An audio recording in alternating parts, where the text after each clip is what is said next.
Hello, welcome back Ridas kitchen. ಇವತ್ತು ನಾನು ತೊಂಡೆಕಾಯಿ ಪಲ್ಯ ಮಾಡ್ತಿದ್ದೇನೆ. ನಾನೊಂದು ವೆರೈಟಿ ಸ್ಟೈಲಲ್ಲಿ ಮಾಡ್ತಿರುವಂಥದ್ದು. ನಾನು ನನ್ನ ಸ್ಟೈಲಲ್ಲಿ ತೊಂಡೆಕಾಯಿ ಪಲ್ಯ ಮಾಡ್ತಿದ್ದೇನೆ. ತುಂಬ ಟೇಸ್ಟಿಯಾಗಿರುತ್ತೆ, ಈಸಿಯಾಗಿ ಕೂಡ ಮಾಡ್ಕೊಳ್ಬೋದು. ಗಂಜಿ ಊಟಕ್ಕೆ ಮತ್ತು ಊಟದ ಜೊತೆಲ್ಲ ತುಂಬ ಚೆನ್ನಾಗಾಗುತ್ತೆ. ಕೈ ಪಲ್ಯ ಹೇಗೆ ಮಾಡೋದು ಅಂತ ನೋಡುವ.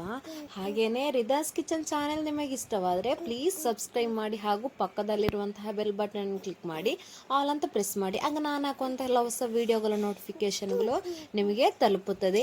ಬನ್ನಿ ವಿಡಿಯೋಗೆ ಹೋಗೋಣ. ಯಾವ ಥರ ತೊಂಡೆಕಾಯಿ ಪಲ್ಯ ಮಾಡೋದು ಅಂತ ನೋಡುವ.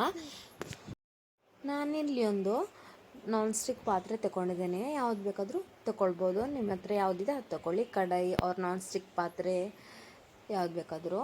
ನಾನಿಲ್ಲಿ ಸನ್ಫ್ಲವರ್ ಆಯಿಲ್ ಯೂಸ್ ಮಾಡ್ತಿದ್ದೇನೆ. ನಾನಿಲ್ಲಿ ಒಂದು 3 ಟೇಬಲ್ ಸ್ಪೂನ್ ಅಷ್ಟು ಸನ್ಫ್ಲವರ್ ಆಯಿಲ್ ಹಾಕ್ತಿದ್ದೇನೆ. ಯಾವುದೇ ಆಯಿಲ್ ಕೂಡ ಯೂಸ್ ಮಾಡ್ಬೋದು. ಕೋಕೋನಟ್ ಆಯಿಲ್ ಕೂಡ ಯೂಸ್ ಮಾಡ್ಬೋದು. ನಿಮ್ಮ ಹತ್ರ ಅಡುಗೆ ಎಣ್ಣೆ ಯಾವುದೇ ಇದೆ ಅದನ್ನು ಯಾವ್ದು ಬೇಕಾದರೂ ಯೂಸ್ ಮಾಡ್ಕೊಳ್ಬೋದು. ನಂತರ ನಾವು ಒಗ್ಗರಣೆ ಹಾಕಲಿಕ್ಕೆ ನಾನಿಲ್ಲಿ ಎಲ್ಲರೂ ಹಾಕುವ ಹಾಗೆಯೇ ಸಾಸಿವೆ ಹಾಕ್ತಿದ್ದೇನೆ. ನಂತರ ನಾನು ಜಜ್ಜಿಟ್ಕೊಂಡಿರುವಂತಹ ಬೆಳ್ಳುಳ್ಳಿ ಕೂಡ ಹಾಕ್ತಿದ್ದೇನೆ. ಸ್ವಲ್ಪ ಸಾಸಿವೆ ಆಯಿಲಲ್ಲಿ ಕಾಯಬೇಕು, ನಂತರ ಹಾಕಬೇಕು ಬೆಳ್ಳುಳ್ಳಿಯನ್ನು. ಆಗಲೇ ಹಾಕಬಾರ್ದು. ನೋಡಿ, ಈಗ ನಾನು ಬೆಳ್ಳುಳ್ಳಿ ಹಾಕ್ತಿದ್ದೇನೆ. ಬೆಳ್ಳುಳ್ಳಿ ಬ್ರೌನ್ ಕಲರ್ ಬರುವವರೆಗೆ ಆಯಿಲಲ್ಲಿ ಫ್ರೈ ಆಗಬೇಕು. ಆಗ ಒಗ್ಗರಣೆ ತುಂಬ ಚೆನ್ನಾಗುತ್ತೆ, ಒಳ್ಳೆಯ ಫ್ಲೇವರ್ ಸಿಗುತ್ತೆ ನಮಗೆ. ನಂತರ ನಾನು ಬೇವು ಸೊಪ್ಪು ಹಾಕ್ತಿದ್ದೇನೆ. ನೋಡಿ, ಒಗ್ಗರಣೆ ರೆಡಿ ಆಯಿತು. ಇನ್ನು ನಾವು ಮಸಾಲ ರೆಡಿ ಮಾಡುವ. ನಾ ಇಲ್ಲಿ 3 ಕಾಯಿ ಮೆಣಸು ಈ ಥರ ಕಟ್ ಮಾಡಿ ಇಟ್ಕೊಂಡಿದ್ದೇನೆ. ನಂತರ ನಾನು ಒಂದು ಟೊಮೆಟೊ, ಒಂದು ಈರುಳ್ಳಿಯನ್ನು ಈ ಥರ ಕಟ್ ಮಾಡಿ ಇಟ್ಕೊಂಡಿದ್ದೇನೆ. ಅದನ್ನು ನಾನು ಈ ಒಗ್ಗರಣೆಗೆ ಹಾಕ್ತಿದ್ದೇನೆ. ನೋಡಿ, ನಾನು ಒಮ್ಮೆಲೆ ಹಾಕ್ತಿದ್ದೇನೆ, ಸಪ್ರೇಟಾಗಿ ಹಾಕ್ತಿಲ್ಲ. ಒಮ್ಮೆಲೆ ಹಾಕಿ ಫ್ರೈ ಮಾಡ್ಕೊಳ್ಬೇಕು ಚೆನ್ನಾಗಿ.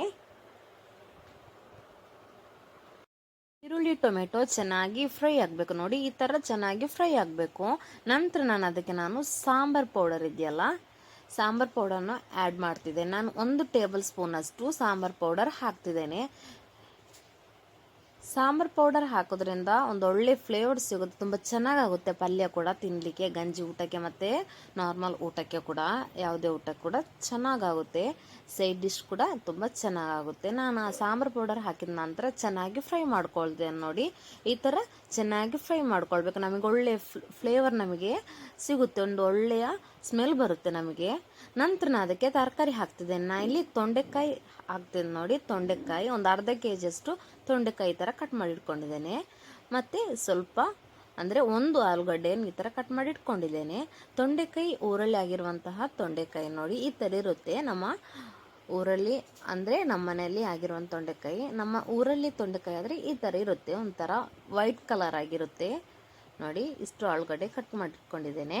ಅದನ್ನು ನಾನೀಗ ಹಾಕ್ತಿದ್ದೇನೆ.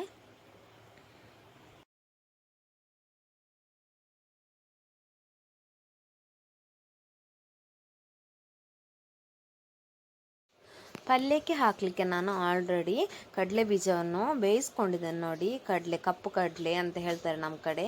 ಇದನ್ನು ಆಲ್ರೆಡಿ ನಾನು ಬೇಯಿಸ್ಕೊಂಡಿದ್ದೇನೆ. ಅದನ್ನು ಇದಕ್ಕೆ ಹಾಕ್ತಿದ್ದೇನೆ. ಇದರ ನೀರನ್ನ ಜಾಸ್ತಿ ಹಾಕ್ತಾ ಇಲ್ಲ ನಾನು, ಬೇರೆ ನೀರು ಹಾಕ್ತಾ ಇಲ್ಲ. ಅದಕ್ಕೆ ಇದೇ ನೀರನ್ನೊಂದು ಅರ್ಧ ಗ್ಲಾಸಷ್ಟು ಹಾಕ್ತೇನೆ. ನೋಡಿ, ಅರ್ಧ ಗ್ಲಾಸಷ್ಟು ಹಾಕ್ತಿದ್ದೇನೆ. ಆ ಕಡಲೆ ಹಾಕಿದ ನಂತರ ಚೆನ್ನಾಗಿ ಮಿಕ್ಸ್ ಮಾಡ್ಕೊಳ್ಬೇಕು. ನಂತರ ಅದಕ್ಕೆ ಅರ್ಧ ಸ್ಪೂನಷ್ಟು ಕೊತ್ತಂಬರಿ ಪೌಡರ್, 1 ಸ್ಪೂನಷ್ಟು ಅರಶಿನ ಪೌಡರ್ ಹಾಕ್ತಿದ್ದೇನೆ.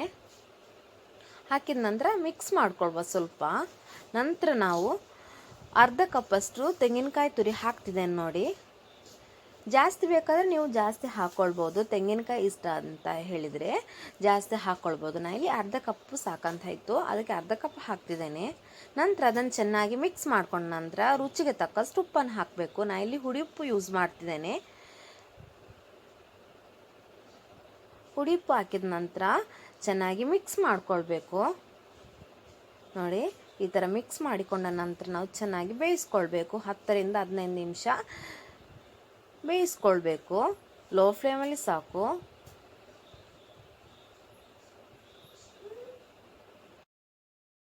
ನೋಡಿ, ನಮ್ಮ ಪಲ್ಯ ರೆಡಿಯಾಗಿದೆ. ಫ್ಲೇಮ್ ಆಫ್ ಮಾಡಿದರೆ ಸಾಕು. ಇನ್ನು ಪಲ್ಯ ರೆಡಿಯಾಗಿದೆ. ಸ್ವಲ್ಪ ಸ್ವಲ್ಪ ನೀರಿದೆಯಲ್ಲ ಅದು ನಾವು ಫ್ಲೇಮ್ ಆಫ್ ಮಾಡ್ತೀವಲ್ಲ ನಂತರ ಅದು ಡ್ರೈ ಆಗುತ್ತೆ. ತುಂಬ ಚೆನ್ನಾಗಾಗುತ್ತೆ ಈ ಪಲ್ಯ ಕೂಡ, ತಿನ್ನಲಿಕ್ಕೆ ಕೂಡ. ನೋಡಿ ಸಖತ್ತಾಗಿರುತ್ತೆ, ತರಕಾರಿ ಎಲ್ಲ ಫುಲ್ ಬೆಂದಿದೆ, ಚೆನ್ನಾಗಿ ಬೆಂದಿದೆ, ಸಖತ್ತಾಗಿರುತ್ತೆ, ಟೇಸ್ಟ್ನೂ ಇರುತ್ತೆ. ನೀವು ಕೂಡ ಇದೇ ರೀತಿ ಪಲ್ಯ ಮಾಡ್ತೀರಂತ ಅಂದ್ಕೊಳ್ತೇನೆ. ಈ ವಿಡಿಯೋ ನಿಮಗೆ ಇಷ್ಟವಾದರೆ ಲೈಕ್ ಮಾಡಿ, ಶೇರ್ ಮಾಡಿ, ಕಮೆಂಟ್ ಮಾಡಿ, ಹಾಗೂ ಯಾರೆಲ್ಲ ಹೊಸಬರು ನೋಡ್ತಿದ್ದೀರಾ ಪ್ಲೀಸ್ ಸಬ್ಸ್ಕ್ರೈಬ್ ಮಾಡಿ, ಹಾಗೂ ಪಕ್ಕದಲ್ಲಿರುವಂತಹ ಬೆಲ್ ಬಟನನ್ನು ಕ್ಲಿಕ್ ಮಾಡಿ ಆಲ್ ಅಂತ ಪ್ರೆಸ್ ಮಾಡಿ. ಆಗ ನಾನು ಹಾಕುವಂತೆಲ್ಲ ಹೊಸ ವಿಡಿಯೋಗಳ ನೋಟಿಫಿಕೇಷನ್ಗಳು ನಿಮಗೆ ತಲುಪುತ್ತದೆ. Thank you for watching. Bye bye.